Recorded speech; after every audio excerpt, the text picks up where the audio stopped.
আমাদের আজকের আলোচনাটা বেশ ইন্টারেস্টিং, বিশেষ করে যারা নতুন পাখি পালার কথা ভাবছেন বা হয়তো সম্প্রতি একজোড়া পাখি ঘরে এনেছেন তাদের জন্য। একদম। আমাদের হাতে একটা দারুণ গাইডলাইন এসেছে। ধরা যাক আজকেই আমরা একজোড়া নতুন বজরিকার পাখি কিনে বাসায় আনলাম। এখন কি করব? প্রথম ধাপটা কি হবে?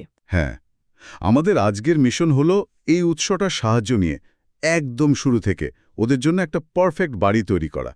প্রশ্নটা খুব সহজ, ওদের জন্য ঠিক কি কি জিনিস লাগবে আর কেন লাগবে?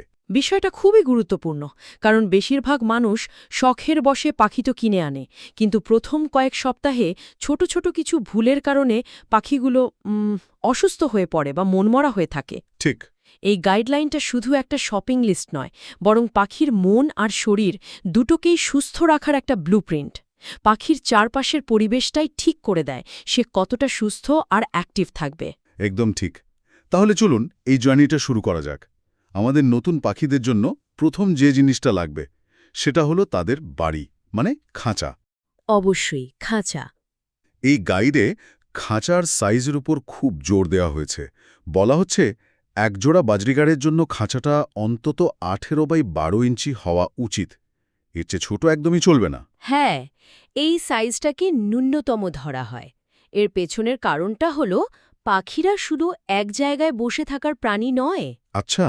ওদের ওড়াউড়ি, ডানা ঝাপটানো আর লাফালাফির জন্য পর্যাপ্ত জায়গা দরকার।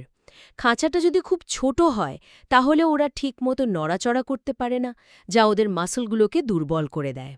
ব্যাপারটা অনেকটা আমাদেরকে সারাদিন একটা ছোট লিফটের মধ্যে আটকে রাখার মতো। ঠিক তাই। এতে শুধু শারীরিক না, মানসিক চাপও তৈরি হয়। মানসিক চাপ? পাখিরও মানসিক চাপ হয়? অবশ্যই। জায়গা কম হলে ওরা বিরক্ত হয়, নিজেদের পালক নিজেরাই ছিঁড়তে শুরু করে অথবা একে অপরের সাথে মারামারি করে। ওহ। আর যদি কেউ পাখি দিয়ে ব্রিডিং বা ডিম বাচ্চা করানোর কথা ভাবেন, তাহলে তো স্বাচ্ছন্দ্যে থাকার পরিবেশটা প্রথম শর্ত। ছোট খাঁচায় পাখিরা নিজেদের সুরক্ষিত মনে করে না। তাই তারা প্রজননে আগ্রহী হয় না। একদম। তাই 18-12 ইঞ্চি হল শুরু করার জন্য ভালো, তবে এর চেয়ে বড় হলে আরও ভালো। বেশ, তাহলে পাখির থাকার জায়গাটা তো ঠিক হলো। এবার তাদের খাওয়ার ব্যবস্থা নিয়ে ভাবা যাক। আমরা তো আর মেঝেতে খাবার ছড়িয়ে দিতে পারি না, তাই না? হা, তা তো নয়ই। এই উৎস বলছে খাবারের পাত্র বাছাই করাটাও একটা শিল্প। স্টিল বা প্লাস্টিকের চেয়ে মাটির পাত্র নাকি অনেক ভালো। ব্যাপারটা আমার কাছে একটু অবাক করার মতোই লেগেছে। আজকাল তো সবাই বেশ সুন্দর ডিজাইনের প্লাস্টিকের বাটি ব্যবহার করে। এখানেই নতুন পালকরা একটা বড় ভুল করে বসেন। বাজরিগার পাখি কিন্তু ভীষণ দুষ্টু আর চঞ্চল প্রকৃতির হয়। হ্যাঁ, সেটা তো ঠিক। ওরা খাঁচার এদিক ওদিক লাফিয়ে বেড়ায়, ডানা ঝাপটায়, প্লাস্টিকের বাটিগুলো হালকা হওয়ায় খুব সহজেই উল্টে যায়। ও আচ্ছা। এতে যা হয়, দামি খাবারগুলো খাঁচার নিচে পড়ে নষ্ট হয় আর খাঁচাও নোংরা হয়। এই নোংরা খাবার বা মলমূত্রের সংস্পর্শে এসে পাখি অসুস্থ হতে পারে। ও আচ্ছা, তার মানে ভারী হওয়ার কারণেই মাটির পাত্র ব্যবহার করতে বলা হচ্ছে। ঠিক তাই। ভারী হওয়ার কারণে পাখি যতই লাফালাফি করুক, পাত্রটা সহজে উল্টায় না। খাবারের অপচয় কমে, খাঁচা পরিষ্কার থাকে। আর কোনো কারণ আছে? হ্যাঁ, আরও দুটো কারণ আছে। এক, মাটি একটা প্রাকৃতিক উপাদান যা পাখির জন্য নিরাপদ। 2, ভালো মানের মাটির পাত্রের ভেতরের দিকে একটা বিশেষ ভাঁজ বা কার্ভ থাকে। আচ্ছা। পাখি যখন ঠোঁট দিয়ে খাবার তোলে, তখন এই ভাঁজের কারণে খাবারটা সহজে বাইরে ছিটকে পড়ে না। ছোট একটা ডিজাইন, কিন্তু খুব কার্যকরী। বাহ, দারুণ তো। খাবারের পাত্রের পর নিশ্চয়ই পানির পাত্রের কথা আসবে। এইখানে এসে গাইডলাইনটা একটা বেশ ভয়ের তথ্য দিচ্ছে। লেখা আছে পাখির প্রায় 90% রোগ হয় অপরিষ্কার পানি থেকে। এটা তো বিশাল একটা সংখ্যা। এটা একদম সত্যি কথা, এবং সবচেয়ে অবহেলিত বিষয়গুলোর একটা। আমার এক পরিচিত ভদ্রলোক শখ করে একজোড়া পাখি এনেছিলেন আর খাঁচার ভেতরে একটা সুন্দর প্লাস্টিকের পানির বাটি দিয়েছিলেন। তিনি কিছুতেই বুঝতে পারছিলেন না কেন পাখিগুলোর সারাক্ষণ পেট খারাপ লেগে আছে। তারপর? পরে ভালো করে খেয়াল করে দেখা গেল ওরা সারা দিন ওই পানিতেই মলত্যাগ করে আর সেই নোংরা পানিই খায়। সর্বনাশ। তাহলে এর সমাধান কি? সমাধান খুব সহজ। এমন পানির পাত্র ব্যবহার করতে হবে যা খাঁচার বাইরে থেকে লাগানো যায়, যেগুলোকে আমরা অটোমেটিক ওয়াটারার বা বাইরের পানির পাত্র বলি। ও আচ্ছা, যেগুলো বাইরে ফিট করা থাকে। হ্যাঁ, এতে পাখি সরাসরি পানির সংস্পর্শে আসতে পারে না, শুধু ঠোঁট দিয়ে পানি খায়, ফলে পানিটা নোংরা হওয়ার সুযোগই পায় না। আর পরিষ্কার করাও তো সহজ হয়। একদম, বাইরে থেকে লাগানো বলে প্রতিদিন পাত্রটা বের করে পরিষ্কার করে তাজা পানি দেওয়া খুব সহজ হয়। এই একটা ছোট পরিবর্তন পাখির অনেক বড় বড় অসুখ থেকে বাঁচিয়ে দেয়। আচ্ছা, এবার একটা খুব বিতর্কিত বিষয়ে আসি। হাঁড়ি। হাঁড়ি। অনেকেই পাখি কেনার পরদিনই খাঁচায় একটা হাঁড়ি ঝুলিয়ে দেন, এই আশায় যে পাখি তাড়াতাড়ি ডিম দেবে। কিন্তু এই উৎস বলছে এটা একটা মস্ত বড় ভুল। খুবই বড় ভুল। নতুন জোড়া দেওয়ার পর অন্তত 1 মাস অপেক্ষা করতে বলা হয়েছে। এটা পাখির মনস্তত্ত্ব বোঝার একটা দারুণ জায়গা। পাখিদেরও কিন্তু নিজেদের মধ্যে একটা সম্পর্ক তৈরি হতে সময় লাগে। ওরা একে অপরকে বোঝে, বিশ্বাস করে, তারপর প্রজননের জন্য প্রস্তুত হয়। এই প্রক্রিয়াটাকে বলে বন্ডিং। ঠিক। আমরা যদি প্রথম দিনই হাঁড়ি ঝুলিয়ে দিই, এটা ওদের ওপর একটা অপ্রয়োজনীয় চাপ তৈরি করে। ওরা হয়তো তখনও মানসিকভাবে প্রস্তুতি নয়। এই 1 মাস সময়টা ওদেরকে নিজেদের মতো করে গুছিয়ে বসার সুযোগ দেয়। এই গাইডের আরেকটা পয়েন্ট আমার কাছে বেশ অদ্ভুত লেগেছে। বলছে হাঁড়ির ভেতর নাকি কিছুই দেওয়ার দরকার নেই। এটা কি সত্যি? হ্যাঁ, সত্যি। আমার তো ধারণা ছিল পাখিরা খড়কুটো, তুলা এসব দিয়ে সুন্দর করে বাসা বানায়। এটা একটা খুব সাধারণ ভুল ধারণা। সব পাখি খড়কুটো দিয়ে বাসা বানায় না। বাজরিগাররা হলো কি বলে, ক্যাভিটি নেস্টার। ক্যাভিটি নেস্টার মানে? প্রকৃতিতে ওরা গাছের কোটরে বা গর্তে ডিম পাড়ে। সেখানে ওরা বাইরে থেকে কিছু নিয়ে গিয়ে বাসা তৈরি করে না। খাঁচার হাঁড়িটা হলো সেই গাছের কোটরেরই একটা কৃত্রিম রূপ। ও আচ্ছা, তাই হাঁড়ির ভেতরটা খালিই থাকবে। হ্যাঁ, একদম খালি।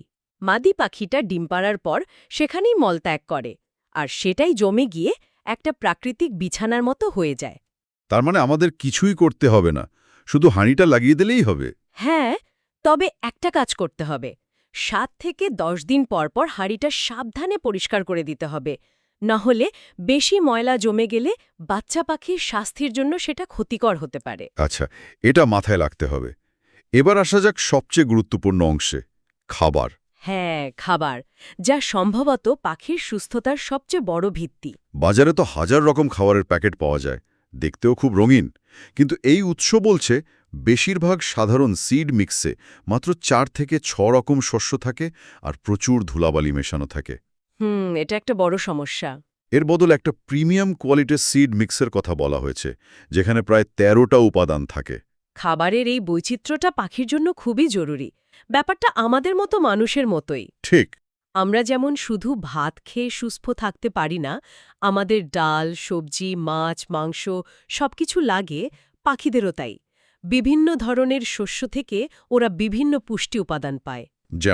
যেমন ধরুন, ক্যানারি সিড থেকে পায় প্রোটিন, বিভিন্ন মিলেট মানে চীনা, কাউন এগুলো থেকে কার্বোহাইড্রেট, আর সূর্যমুখী বা কুসুম ফুলের বীজ থেকে পায় জরুরি ফ্যাট, যা ওদের পালককে উজ্জ্বল আর চকচকে রাখে। এই 13টা উপাদান একসাথে পাওয়া তো বেশ কঠিন হতে পারে। নতুন পালকদের জন্য আপনার কোনো টিপস আছে? আছে। তারা কি এটা নিজে বানিয়ে নিতে পারে নাকি রেডিমেড কেনাই ভালো? দুটোই করা যায়। ভালো মানের পাখির দোকানে এখন 13-14 উপাদানের মিক্সড সিড পাওয়া যায়। তবে কেউ যদি নিজে বানাতে চান, সেটাও সম্ভব। নিজে বানালে কি কি লাগবে? প্রধান উপাদানগুলো হল ক্যানারি, চীনা, কাউন, পোলাও চালের ধান, আর অল্প পরিমাণে গুজিতিল, সূর্যমুখীর বীজ ও কুসুম ফুলের বীজ। নিজেরা বানালে তো একটা বড় সুবিধা আছে। হ্যাঁ, উপাদানগুলো নিজেরা পরিষ্কার করে রোদে শুকিয়ে নেওয়া যায়, ফলে ধুলাবালি থাকার কোনো সম্ভাবনা থাকে না। তবে নতুনদের জন্য ভালো ব্র্যান্ডের রেডিমেড কেনাটাই সহজ। বুঝতে পেরেছি। আচ্ছা, খাবারের তালিকার বাইরেও কি আর কিছু লাগবে? আমি প্রায়ই খাঁচার ভেতরে একটা সাদা রঙের শক্ত জিনিস দেখতে পাই, অনেকটা চক বা পাথরের মতো। ওগুলো? খুব ভালো একটা পয়েন্ট। ওগুলো কি?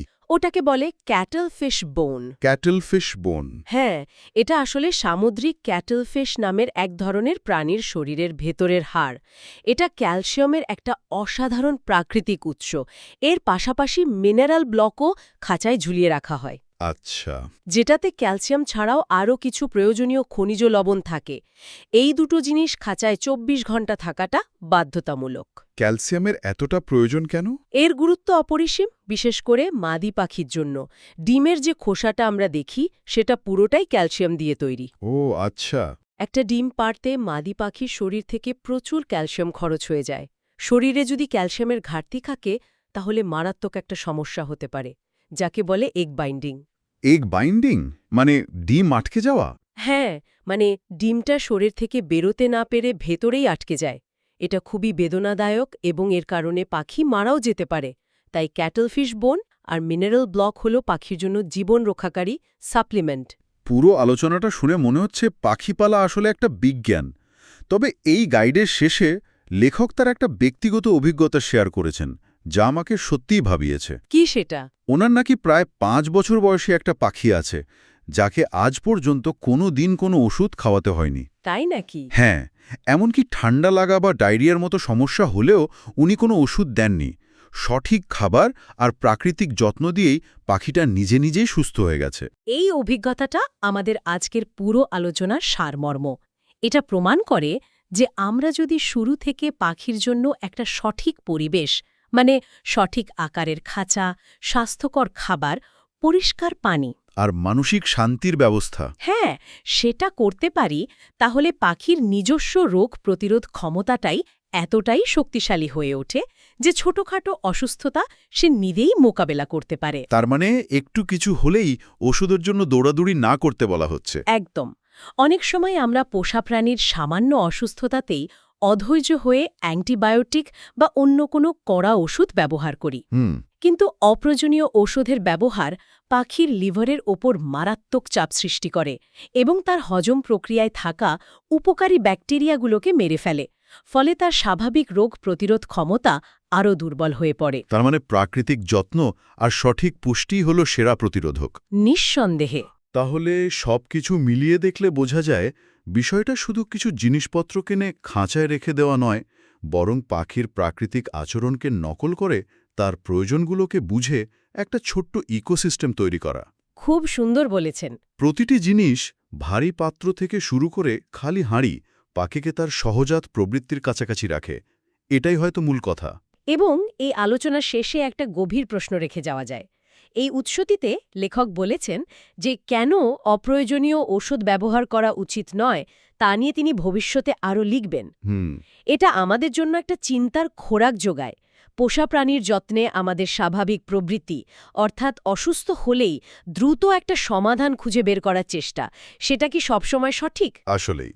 কখন প্রকৃতির ওপর ভরসা করে অপেক্ষা করা উচিত আর কখন সত্যি একজন বিশেষজ্ঞ সাহায্য বা চিকিৎসার হস্তক্ষেপ প্রয়োজন, এই ভারসাম্যটা খুঁজে বের করাই হয়তো একজন আদর্শ এবং যত্নশীল পালকের সবচেয়ে বড় চ্যালেঞ্জ।